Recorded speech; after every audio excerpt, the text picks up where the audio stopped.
Jan, the stage is yours. Thank you, mate, for a nice introduction. I would like to say thanks to Delight and FocalPlane for the opportunity to share some of my results with you. So, what is cell death? Cell death plays an essential role in many aspects of life. It is connected with the development of multicellular organisms, with tissue homeostasis, where cell death can replace or deplete dispensable cells, unwanted cells, or transformed cells. Cell death is also critical for fighting of infections, is associated with multiple diseases that are caused by the deregulated or dysfunctional cell death signaling or these deregulated pathways. We can basically distinguish two types of cell death. During lytic cell death, the plasma membrane ruptures, releasing the cellular content, including some associated molecular patterns into the extracellular environment. These damps are sensed by neighboring cells, and the release of the cellular content can lead to the activation of immune cells or can leads to the activation of the immune response. During apoptosis, a non-lytic type of cell death, the cell disintegrates into the apoptotic bodies, which are still engulfed by intact plasma membranes. So the cell death occurs hidden from the immune system, usually without an immune response and without the activation of immune system. Individual types of cell death are associated with typical biochemical processes which change the morphological or biophysical properties of dying cells. Also, the cell death processes, the biochemical cell death processes, are reflected in the changes of the dynamics in the liquid-liquid phase interface. And that's the reason why we choose the quantitative phase imaging, because it is ideal tool for studying those liquid-liquid phase interactions and dynamics. I've prepared two records showing the typical morphology. Here you can see apoptosis. You can see that the dynamics of the cellular content, it's quite high. There is a shrinkage of the cell. There's a highly dynamic movement inside the cytoplasm, and it ends by the so-called dance of death when the cell is disintegrated into apoptotic bodies. So you can say, or you can see that the apoptosis, it's quite dynamic process. Here, these records are obtained by quantitative phase imaging. In the case of lytic cell death, or maybe we can say necrosis, you can see that the lytic cell death it's more boring than apoptosis.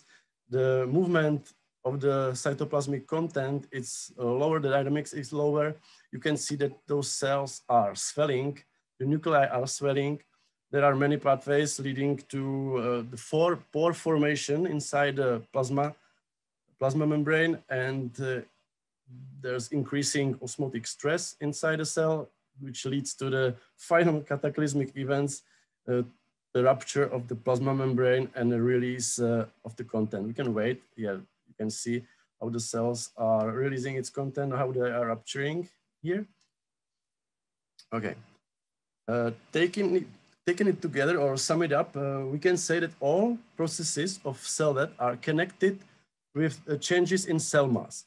For example, during lytic cell death, there is a rupture of the plasma membrane. During apoptosis, there is the disintegration into the apoptotic bodies. During entosis or cannibalism, there is engulfment by neighboring cells or by phagocytes. All of these processes are connected with the cell mass changes. So my initial hypothesis was like, well, when we can measure the cell mass during time, we can use it for the detection of cell death, because the cell mass will be changing in the time. And maybe we can even use it for the distinction between lytic and apoptotic cell death, because these curves can be specific for these types of cell death. So in the first experiment, I just recorded the dying cells during the 24 hours, because in the beginning of the experiment here, all cells were alive. So I was able to set up some threshold of living cells. It was something more than 200 picograms. And I was quite happy because I can see the curves describing the cell mass. They were falling below the threshold, and they were marking the dying cells and also the time of the cell death. In the next step, I selected two cells, one typical apoptotic cell, which is on the left, and one typical lytic cell, which is described on the right.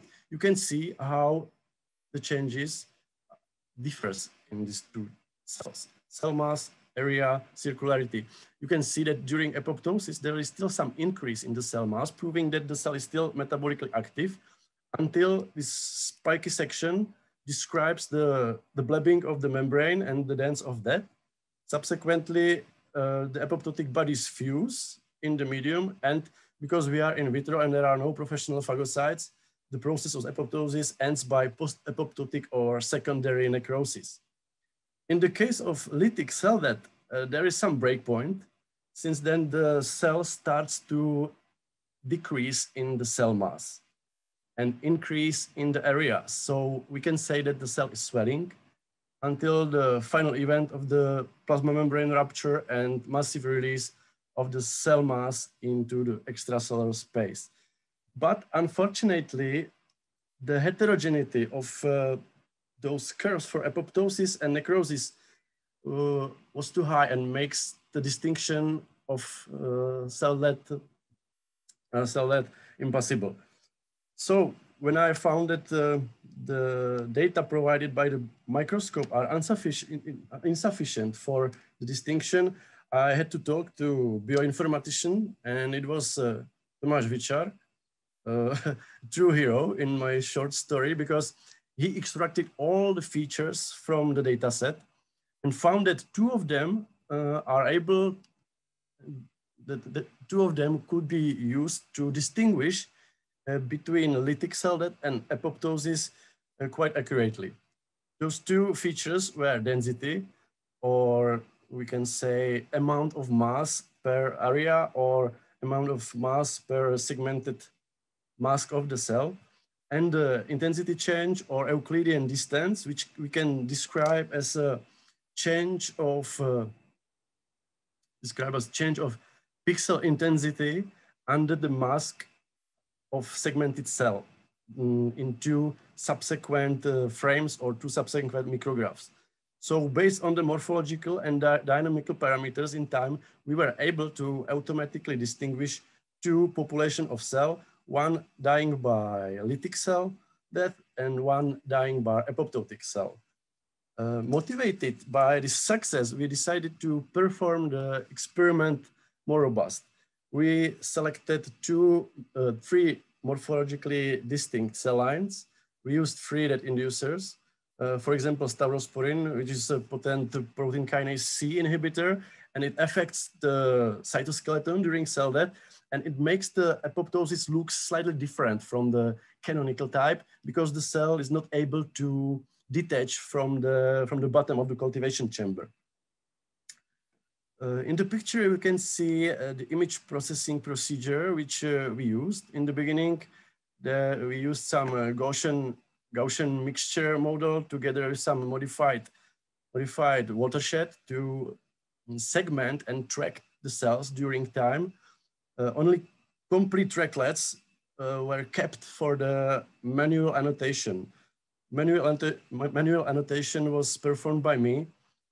I've used for it the delay between the onset of red fluorescent signal, sign of the permeabilization of the membrane stained by propylium iodide, and activation of execution caspases like caspase 3 or 7.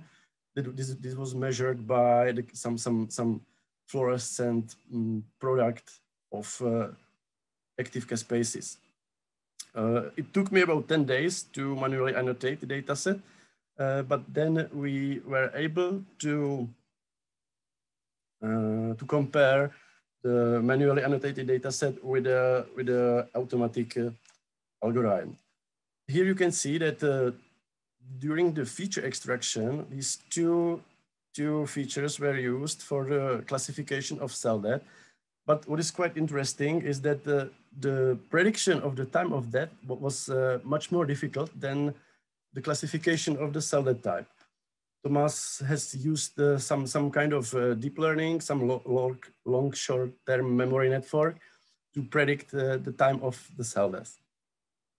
And then after the classification, we used some automatic classifier to get these two areas of apoptotic and lytic cell death in the dot plot.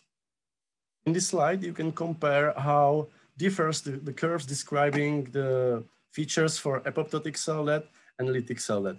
Please note the delay between the onset of green fluorescent signal and red fluorescent signal, which is typical for the apoptosis, because during apoptosis, the cell firstly became positive for the green signal, describing the activation of caspases, and subsequently for the red signal. You can also see that the cell dynamic score, this is the Euclidean distance or the intensity change, but for the for the publication, we rename it to cell dynamic score. And you can see that in the case of apoptosis, is really higher than in the case of lytic cell death. You can also see that the density is higher in the case of apoptotic cells, but this is not surprising because when the cell during apoptosis lose the contact with the extracellular matrix, they become round shaped. So the amount of the mass per the area is increased and also the density is increased. Here you can compare how the automatic cell death prediction fits to the manual one. It is not so good. You can see that the accuracy, it's from 66% to maybe 88 or maybe more. I can see the upper part of the graph. Yeah, there's maybe 84% or 86% in the case of staurosporin here. But note that, for example, the black phosphorus treatment was chosen because the phosphorus, it's not phase objects, it's amplitude objects. It means that it's not translucent for light and it makes the segmentation really difficult. Yeah, so we wanted to make it more difficult, but the accuracy was lower then. Here are selected typical morphological or typical morphotypes for canonical apoptosis with a high density and high cell dynamic score. You can also compare the curves describing these parameters in the graph. Green one, it's non-canonical apoptosis with a low cell dynamic score, but with high density. And the purple one, it's an ambiguous cell death, which we were not able to classify. Also, the automatic algorithm was not able to classify it, so we do not know what kind of cell death it was. During necrosis or during lytic cell death, the cell density and the cell dynamic score is really low, so we can really distinguish these two types of cell death according the cell dynamic score and according density. Here are the final results showing the distribution of the cells in the lytic cell death area and in the apoptotic area. The blue labeled cells are manually annotated lytic cells or cells dying by lytic cell death. Red labeled are apoptotic cells by manual annotation. And you can see that the accuracy of the automatic method, it's approximately 84%, which is not so bad. I don't know if you probably have some experience with flow cytometry using annexin 5 or other dyes for apoptosis detection, and I don't think it is so bad. Here you can compare the delay in the onset of the intensity of fluorescence. You can see that during manual annotation, the difference between apoptotic and necrotic cells was even lower than in the case of the automatic classification. We have also used the assessment of the nuclear morphology using Hext staining. You know that during apoptosis, there is a shrinkage of the chromatin and also of the nucleus. So the intensity of the Hext staining will increase during apoptosis. So you can compare that during automatic classification, the differences were more significant than in the case of manual annotation. Here, we have also used some pancaspase inhibition, ZVFMK, and you can see that after the inhibition of caspases, the amount of the cells here in the upper apoptotic region was really lower than before. So we proved that those cells are really apoptotic. In this short record, you can compare the micrographs with the time lapse of the curves. You can see that the CDS is able to recognize the dynamic movement of the cytoplasm even before the blabbing, even before the dance of death, how scientists call it. Here you can compare it with a lytic cell death. You can see that the cell is rounding, the cell is swelling, also the nuclei is swelling, and it all ends by the final rupture of the plasma membrane and the release of the cellular content to the extracellular space. So it was lytic cell death. Finally, we applied our method on the analysis of the cytotoxicity of tick-borne encephalitis virus. We analyzed the 4 populations of cells, even more, but I put only 4 here to fit in the time for presentation. So here you can see control group of cells, which is not affected by any treatment or any virus.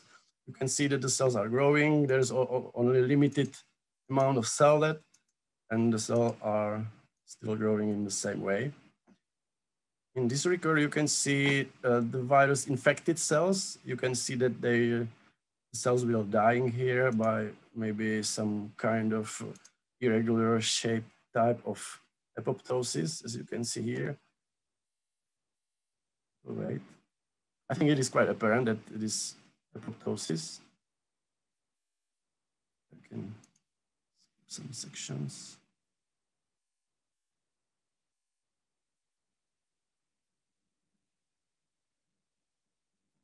Okay. Here, those cells are also infected by the virus, but they are treated by the antibiotics. So you can note that the amount of cell that is also lower than in the case of untreated cells, only infected. So we were happy because the antibiotics were working here. And as some kind of control for the cell death, or as some kind of negative control for apoptosis, we induced also a lytic cell death here. By hitting the cells, they were dying by some kind of necrosis with a plasma membrane rupture and the release of the content.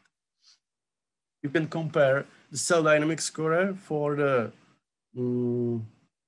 encephalitis virus infected cells, and you can see that the volume of CDS is much higher than for the remaining treatments. And you can also see that the significance differs here, and only the difference between the infected cells and control is significant here. In this case, also the cell mass measurement was helpful, because you can see that during apoptosis, the final cell mass was lower than in the control cells, and the lowest amount of, or the lowest volume of cell dry mass was achieved after the lytic cell death, when the cell membrane was rupturing. Okay, that's okay for me. Thank you for your attention, and I'm curious for your questions.